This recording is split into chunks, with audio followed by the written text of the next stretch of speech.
The last words my mother heard were a lie, delivered by my own brother as she lay frail and fading in the hospital bed.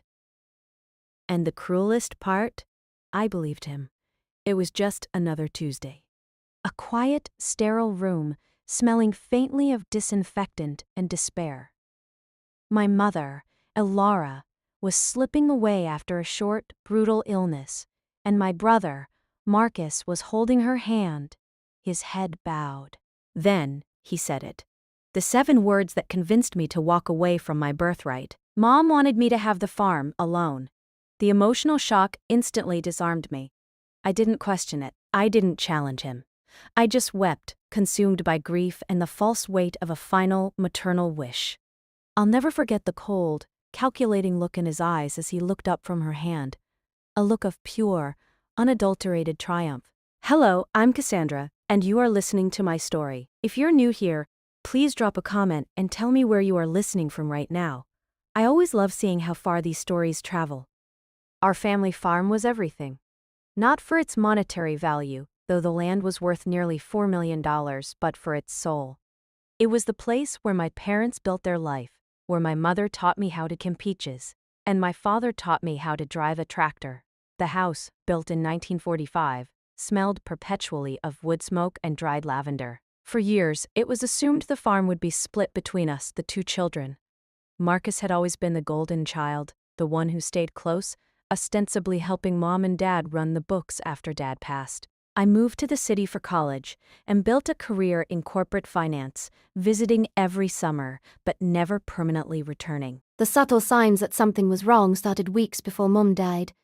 Whenever I brought up the subject of her will, she would become strangely flustered, waving me away with a weak hand. It's all taken care of, darling. Don't worry your head about it. Marcus, meanwhile, was overly attentive, always hovering, always listening. He wouldn't let me have 5 minutes alone with her without popping in to adjust her pillows or check her medication. It felt suffocating, but I attributed it to his deep love for her, his constant presence a comfort in those final, terrible weeks. Then came that Tuesday, and his deadly pronouncement. He claimed that Mum, in her last lucid moments, had decided to give the entire property to him, arguing that since he was the only one who lived on the land, it made the most practical sense. She was too weak to talk, too weak to protest. She just squeezed my hand once and sighed her last breath. I was devastated, but I respected what I believed to be her final choice. I left the hospital that night heartbroken, not just from the loss of my mother, but from the sudden, chilling loss of the place that defined my childhood.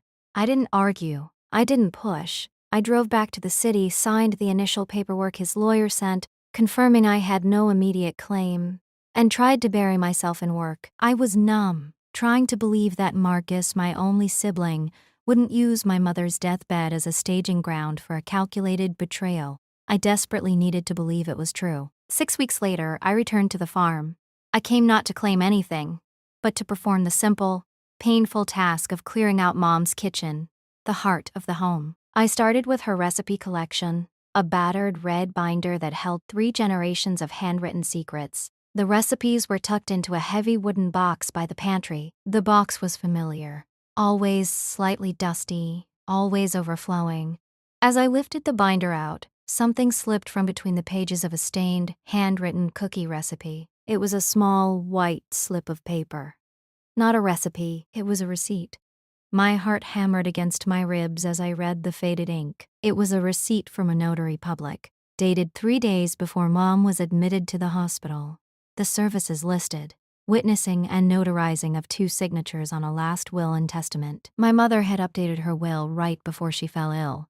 This immediately contradicted Marcus's story. If the farm was truly meant to be his alone, why would he have had to lie to me about her last wishes? Why would he have pushed me to sign the initial waiver so quickly? I knew the initial will, the one drafted years ago, split the farm 50-50. The farm was ours. My numbness vanished, replaced by a scalding, cold clarity. Marcus hadn't just stolen the farm.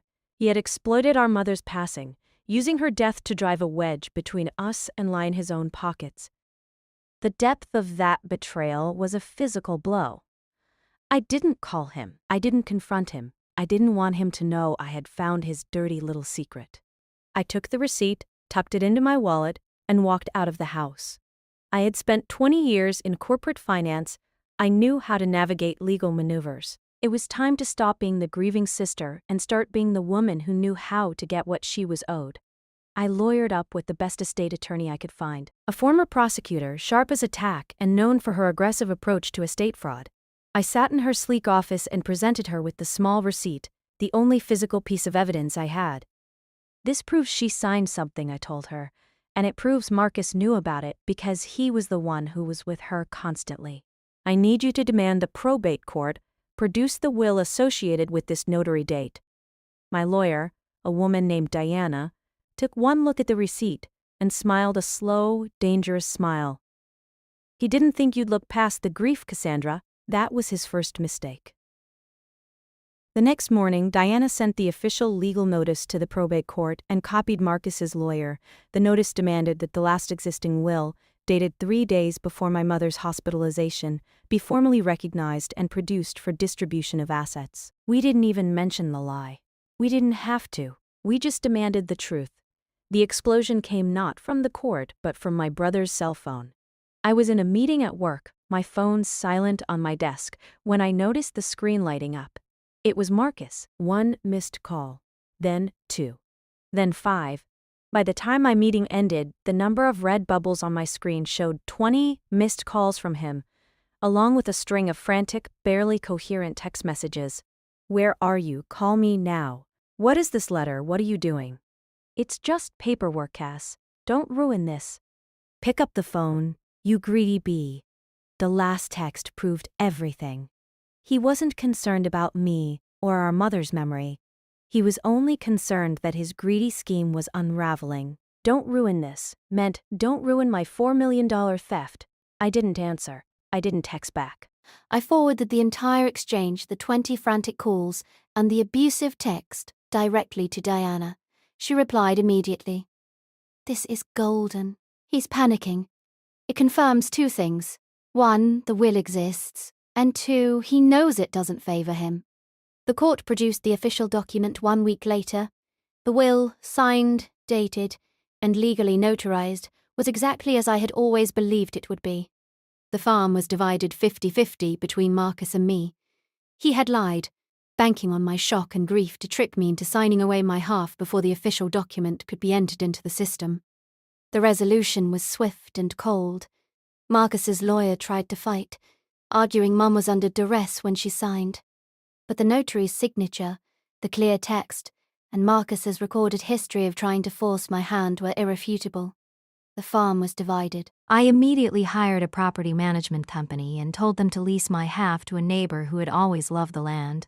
I didn't want to live there anymore. The place, once sacred, was now tainted by my brother's malice. Marcus, however, was forced to buy my share from me at full market value or sell the farm and split the proceeds. Since he didn't have $2 million, he had to take out a massive loan against the farm to pay me off, tying him to decades of crippling debt just to keep the home he tried to steal. He thought he could use my mother's last moments to humiliate me and steal my peace. Now he's trapped in a lifetime of financial obligation, forced to pay me every month for the land he believed he deserved for free. He lost his brotherly bond, his peace, and his financial freedom. And all because of a tiny receipt, hidden inside a recipe box, proving that the truth always finds a way out. I learned that day that justice isn't always swift, but it is always poetic. If you enjoyed hearing this confession and want to hear more stories of betrayal and poetic justice, hit that subscribe button.